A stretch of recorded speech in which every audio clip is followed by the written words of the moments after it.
Welcome to this edition of the Million Dollar Mastermind podcast. This is where we pick the brains of high achievers from all walks of life and get their hard-earned, real-world insights on winning. I'm your host, Larry Weidel. Hello, everybody. We have a real treat this afternoon. We've got George C. Shapiro. Hello, George. Larry, how are you? How you doing, everyone? I guess I should say Dr. Shapiro. You know, it's amazing to me. I was looking at your background.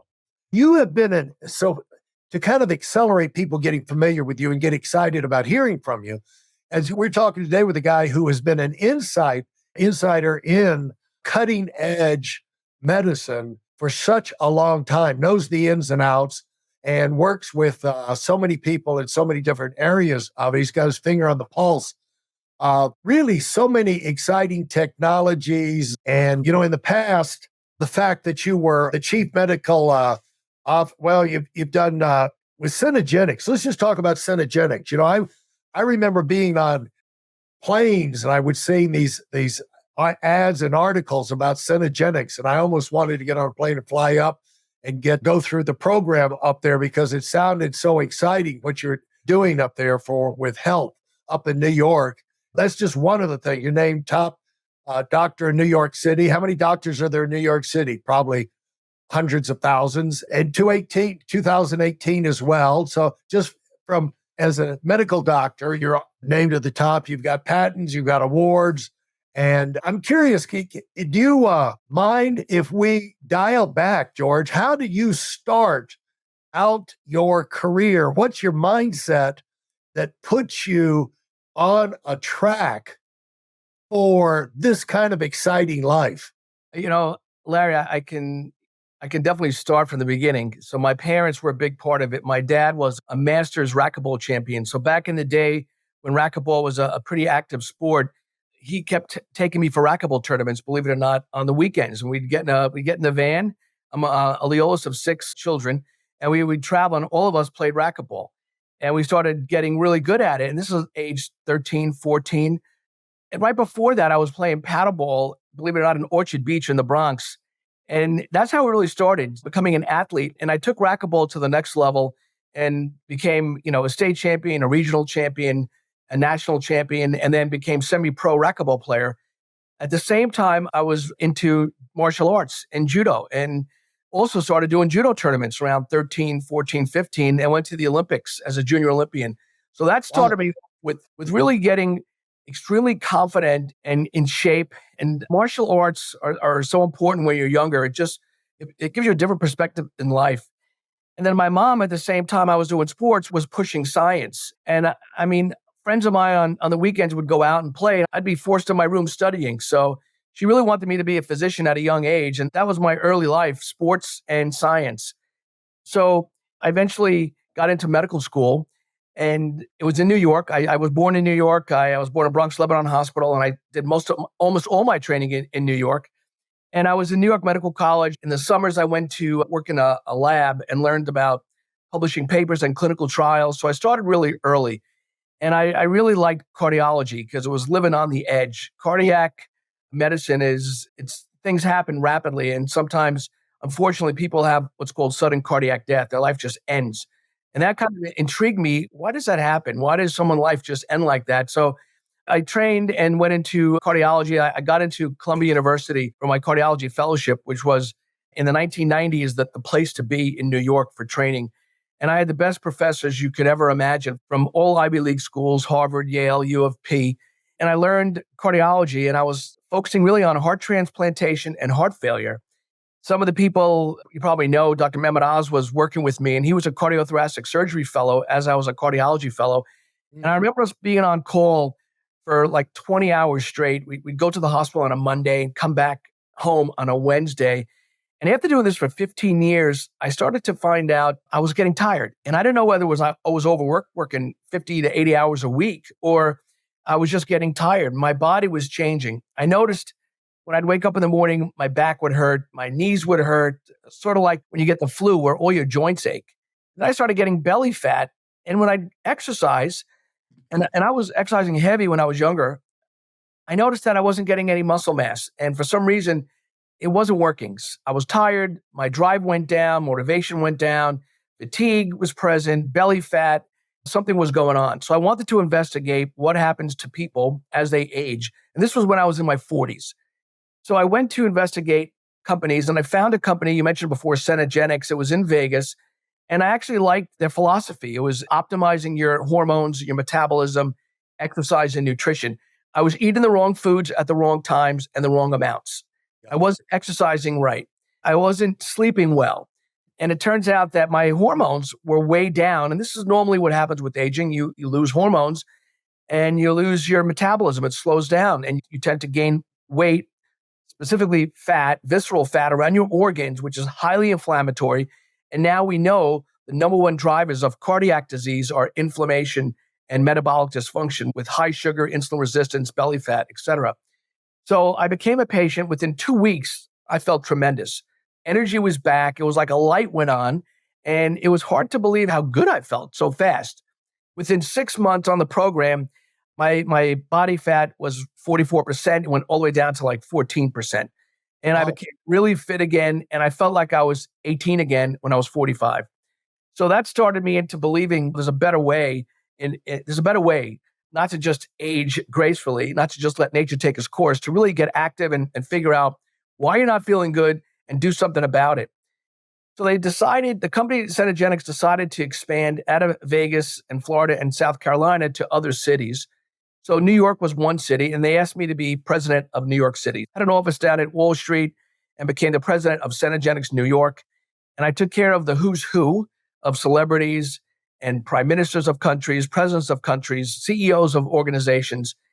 And I met very interesting people. Can I interrupt you right here to get you to elaborate more on that? Because I just want to make the point that there are a lot of people listening to this that are in they're 5, 10, 15 years into their careers. They're putting a lot of energy in it and they're not feeling that great. And they're going through kind of a thing. And you need to know that even medical professional, it doesn't really matter where you are. If you're eating wrong, you got your bad diet, you're working hard, you're asking a lot out of your body and your mind. You're taking on a lot of responsibility and stress. If you're not taking care of yourself, it doesn't matter if you're the president of a country, you're a celebrity, you're a medical professional, whatever, you're a billionaire. It doesn't matter. Your body has got to be taken care of. And so I just wanted to point that out, George, that there's something for everybody needs to be locking in on this. That's a great point. And it turns out that in men, it's a slow decline in function. Very slow, so you don't think it's a problem. You start sitting on the couch. You eat and you sit on the couch and fall asleep. You just don't have that drive and you lose it. That's called andropause. Women, menopause, that happens over a month. You start to feel like a rapid change. So women, it happens quickly. Men, it's a slow decline and they think they're okay. And that's how the term couch potato came about. You just have no energy to do anything. And I'll go into why that happens after. Yeah. So one of my patients was Tony Robbins and his wife. They came to New York. I saw them and I was taking care of Tony with Peter Attia. A lot of people know Peter. Peter and I became good friends. Tony was a strong force. He was one of my famous patients at the time. And it turns out that, we became close. He said, George, why don't we start a company where we can bring all these new hot innovations into a platform to make it easy for the general public to understand what's going on? Because everything that comes out is new and it's just so much, so fast. Everybody gets overwhelmed. They don't know where to turn. Yeah. So we were talking about doing this. At the same time, I was still running my parallel cardiology practice. And that was more of sick care, taking care of the patient with a heart attack. So I'm going to ask you a question. Do you want to see the doctor when you're having an acute MI, chest pain, or do you want to see the doctor 10 years before and find out if that's going to happen 10 years in the future?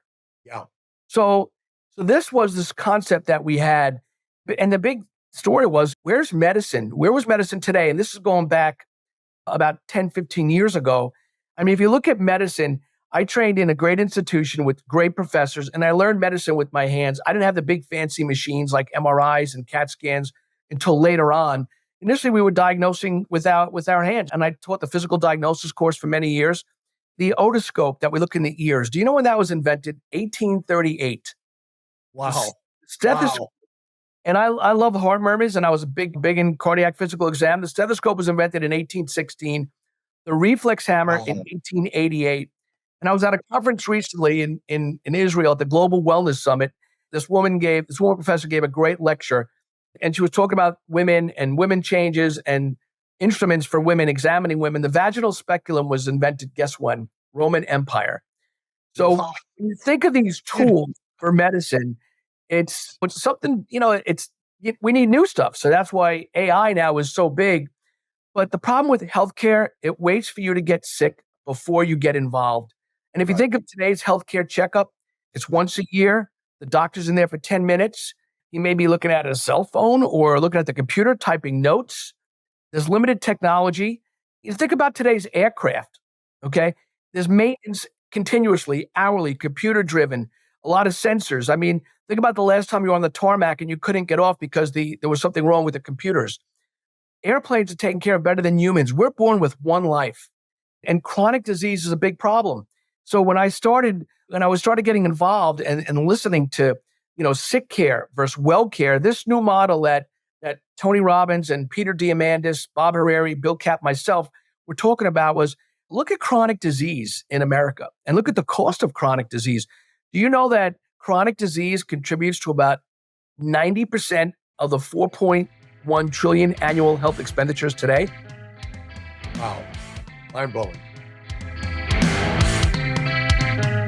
For those of you who are sick and tired of fooling around and are dead serious about wanting to move up fast, I've got something especially for you. I've combined the best insights from over 40 years in business and making $70 million in income and compressed them into a free webinar. That's right, it's a free resource. If you want to find out exactly what the concepts are that I use in coaching million dollar earners, register now at WeidelOnWinning.com. You'll discover the 5-part framework used by so many to reach their financial, personal, and professional goals. You can find that link in this episode's show notes.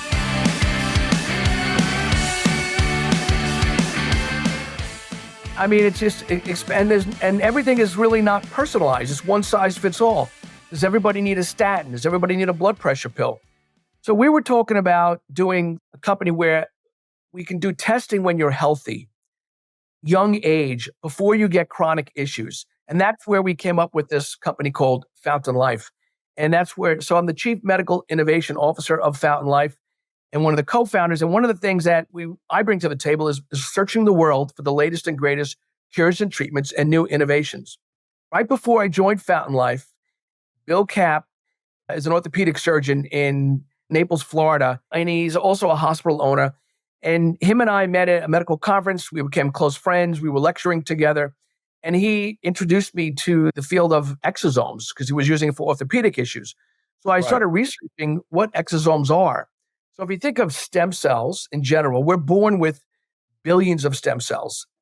As we age, we lose about 10% of our stem cells per year. And we start to see signs of aging. So when you look at someone who's 20 all the way up to 80, you'll see a transition in their skin, their hair, their body composition, muscle mass, body fat, and so on. And a lot has to do with loss of these stem cells. But what makes the stem cell work are these small particles inside the stem cell that are called exosomes. So exosomes are about 30 to 100 nanometers. And for the people who don't know what a nanometer is, it's about 1,000 times smaller than the diameter of a hair follicle. It's extremely small. Wow. But what makes these particles work is what's inside. And what's inside is contains something called microRNA. MicroRNA is a communicator. There's microRNAs in most cells, but it communicates with an old cell, an inflamed cell, an infected cell, or an aged cell. So this company that I started working with Bill Kapp, I became the chief medical officer of. It's now Zeo Scientific. Before it was called Organocell. And the goal was they were manufacturing these exosome biologic products. Yeah. A lot of controversy about exosomes, but the thing is, the FDA is very careful. So I'm very careful. And when I did all this research and published papers, I'd like to stay on the right side of the line. So Right. my dad always told me that, there's a fire here. You put your hand in the fire, you get burned. Don't get burned. Like law and order. I try to stay right in the right line. So we started doing clinical trials during COVID. And if you know about COVID, obviously it's an inflammatory situation where you get an acute inflammatory process. So we started doing trials in patients with COVID because we believe these exosomes reduce inflammation. And I'm going to get a little scientific here, but in our body, we have these macrophages, which are white cells, and there's two types, M1 and M2. M1 are pro-inflammatory, they cause inflammation. M2 are anti-inflammatory. And the exosomes convert a pro-inflammatory macrophage into an anti-inflammatory macrophage. And that's why when you get an injection, you feel better because you're reducing a lot of that inflammation. Operates like a switch. Is that what you're saying? Well, it takes some. So there's two phases. One phase is the first phase. It's about a week, reducing inflammation and swelling, and then the regeneration phase is the second phase that takes 6 weeks, 3 months. But the interesting things about these biologics is, when we do clinical trials, which is the way you're supposed to do it, and it's being, you're being watched by organizations. You want to make sure it's done right. So we did it in a hospital. If you remember during the pandemic, when people were getting really sick with COVID, they started to go into the ICU and they needed to be on a ventilator because they couldn't breathe anymore because SARS causes a respiratory inflammatory process. And what happened was a lot of these patients were on respirators for 21 days. They were having some neurodegenerative issues, brain fog, cardiac issues, kidney issues, and so on. So we did a trial given these exosomes IV day 1, day 3, and day 8. And we measure a score called SOFI, SOFI. And the sicker you are, the higher your score, the healthier you are, the lower your score. We reduced the SOFI scores in 7 out of 10 patients. And 7 people got off the ventilator after they were on it for 21 days. Better mentation, the mental status came back, their kidneys recovered, their vital signs improved, and they walked out of the hospital. So I started really believing in these biologics. And then we started doing it for acute COVID. Now we're finding out people have long COVID. But that was the start of it. Then we switched to inflammatory disorders like osteoarthritis. And why do people get osteoarthritis? Why do people get immune diseases? So transitioning back to Fountain Life, what Fountain Life does is it's a baseline 4-hour upload where we'll put you through about we'll do advanced imaging of your brain using AI. We'll do advanced imaging of your heart that we can, first time in 50 years, visualize coronary plaque and tell you whether that plaque is vulnerable. In other words, is it going to rupture? Is it stable like cement? Or is it a vulnerable plaque like a volcano that can erupt at any time? And you just don't know when that's going to happen. Yeah. And that's what's called, sudden cardiac death or acute MI. You never want to be in that position. So we can look and see where you're at. And we believe if you test someone when they're healthy and they start to have the soft plaque, that's not the dangerous plaque yet, and you can prevent a heart attack, let's do it. The same thing with the brain. If I could do a test on your brain and say, okay, you have certain biomarkers of Alzheimer's dementia, I can reduce the inflammation and stop that from happening. Or I can visualize your gut function, so functional medicine. When I said we try to find out why does someone have Crohn's disease? Why does someone have colitis? There has to be a reason for it. Is it a parasite? Is it the microbiome in the gut that gets inflamed? So we do testing on your gut to see if you have an imbalance of bacteria called dysbiosis. Do you have a leaky gut? Do you have too much fungus? A lot of people, when they drink, let's say, red wine, and they drink it from a certain region, insecticides that are in that area can seep into your system, and that's glyphosate. And it turns out that these toxins disrupt your endocrine system, disrupt your metabolism, disrupt your hormones. So suddenly in your 40s, if you drink a ton of wine, let's say, as just one example, and you start getting bloated, your gut gets all inflamed, and you have gas and bloat. And by the way, no one should have gas or bloat. It's a problem with your microbiome. We test for the microbiome and we fix it. You should have a flat abdomen.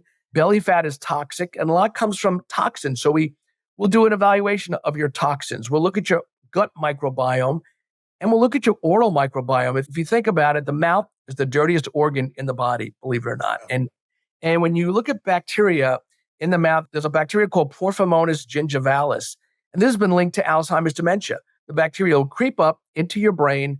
The brain will protect itself. It covers it. And you have these amyloid plaques. And believe it or not, you can treat some of these with an antibiotic and it'll be fixed. So there's different things that we look at. We look at your biological age and how fast you're aging.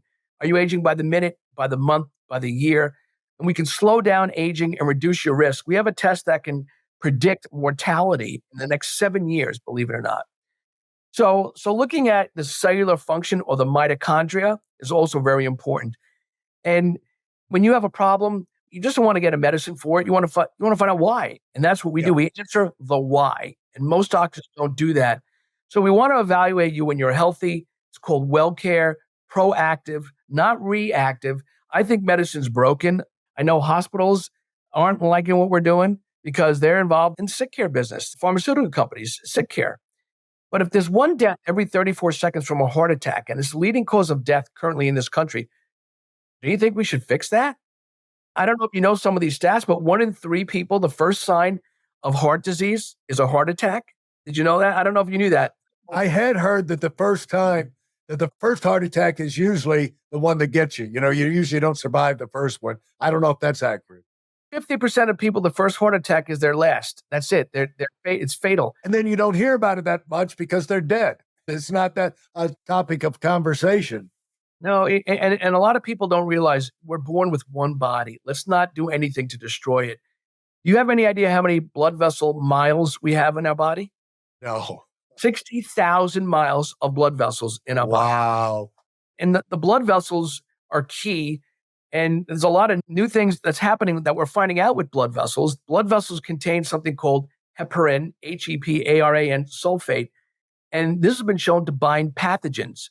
And there's a therapeutic now that we're looking at that is part of a dialysis program, but this filters out viruses, COVID virus, the spike protein, Ebola virus, Zika virus, HIV virus, retroviruses that now have been linked to neurodegenerative diseases like ALS.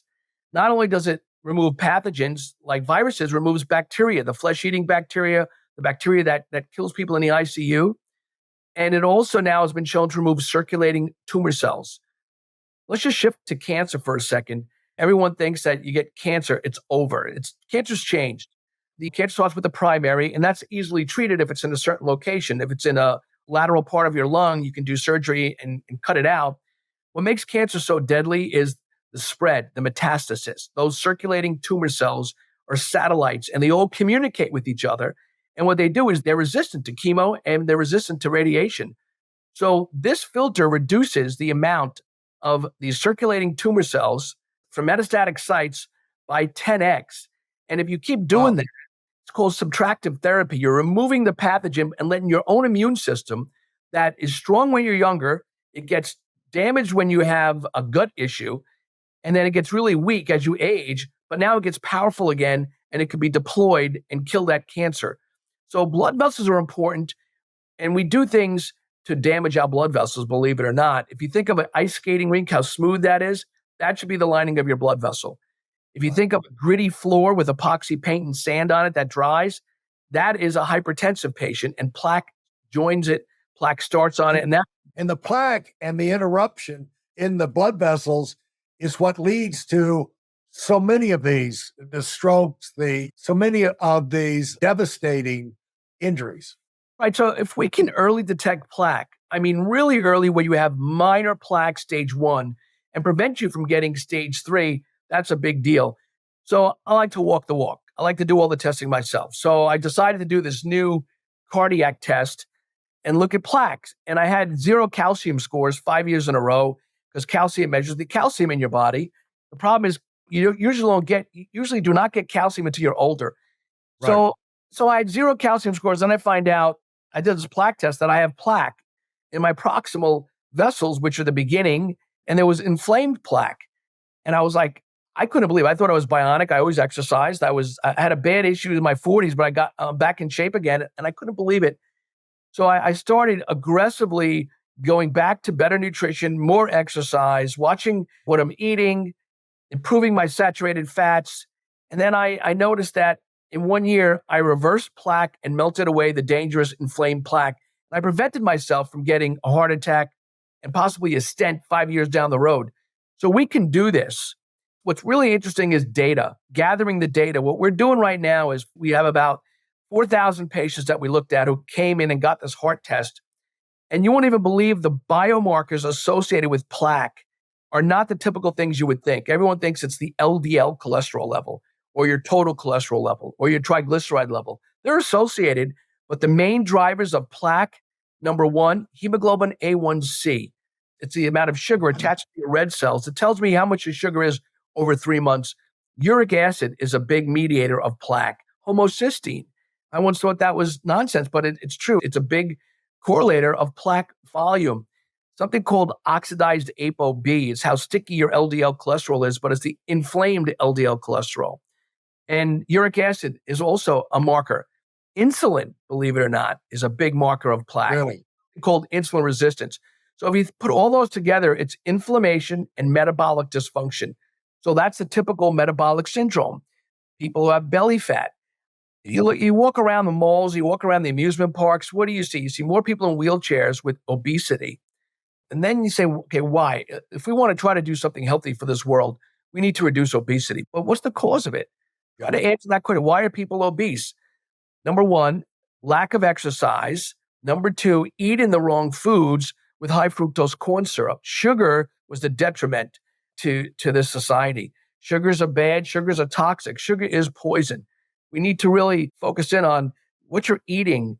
Over 60, you need to be in the gym 4 days a week and lift weights and get muscle mass. Muscle is your largest longevity organ that contains your stem cells. Over 60, your DNA changes and your body changes. It's like a switch. It happened to me. I'm 64. I couldn't believe it. Suddenly your blood vessels get harder and non-compliant like a steel pipe. They're not rubbery and soft. They don't expand that much because we lose nitric oxide. And nitric oxide is a vasodilator. So at 60, things change. So we're finding out there's certain things you need to do after age 60. Yeah. You must start lifting weights, but I don't mean going to the gym like a bodybuilder. I mean doing it slow and careful and not get injured. But you should have a trainer initially to know what you're doing. But you need that muscle mass because as we age, we have sarcopenia, loss of that muscle, and that ages us because the largest longevity organ in our body is muscle contains your stem cells along with other cells in the body. But a lot of the reservoir of stem cells are in muscle, and muscle keeps you less frail and it keeps your bones strong. So there's certain things you need to do. You need to sleep over 6 hours a night. You must sleep. We have wearable devices now that we can measure sleep. Unfortunately, when you get overweight, and so many people are overweight, the worst thing that happens when you sleep is you stop breathing, obstructive sleep apnea. And that's been linked to ventricular arrhythmias, cardiac arrest, pulmonary hypertension, reflux. So if you notice people starting to burp and belch and always have heartburn, a lot of this is because, and high blood pressure, a lot of this is related to sleep apnea from belly fat. So getting back to the why is everyone getting sick earlier now than before? Toxins also. So we put everything together. We look at your inflammation. We look at your toxin level. We look at your gut. We look at your muscle mass, your bones. Do you have brain fog, your hormone levels, your biomarkers? You can't just look at one thing. So we have about 18 different tests that we do, and we call that our advanced diagnostic program. And then we have the advanced therapeutic program. The therapeutic is how to treat this. So we can filter your blood with something called therapeutic plasma exchange. We can recommend some regenerative medicine therapies like stem cells or exosomes. Usually these are done under FDA clinical trials. Everything that we do is under an FDA clinical trial here in the US. We may recommend some sites outside the US for stem cells, but our goal is really to do all the basic stuff, find out why people are having problems and address it. And exercise and diet and sleep are big, big factors. Thank you for listening to part 1 of this episode of the Million Dollar Mastermind podcast. Commit to your personal and professional evolution with our free training video. It's designed not just as an educational session, but as a transformative journey for those bold enough to aim for the stars. This isn't just any webinar. It's a roadmap to achieving the extraordinary. It's tailored for those who dare to dream big, and yes, it is completely free. Join us in a network of ambitious professionals ready to take their careers to new heights. Secure your spot now at weidelonwinning.com, and let's unlock your potential together. Thanks for being part of this community.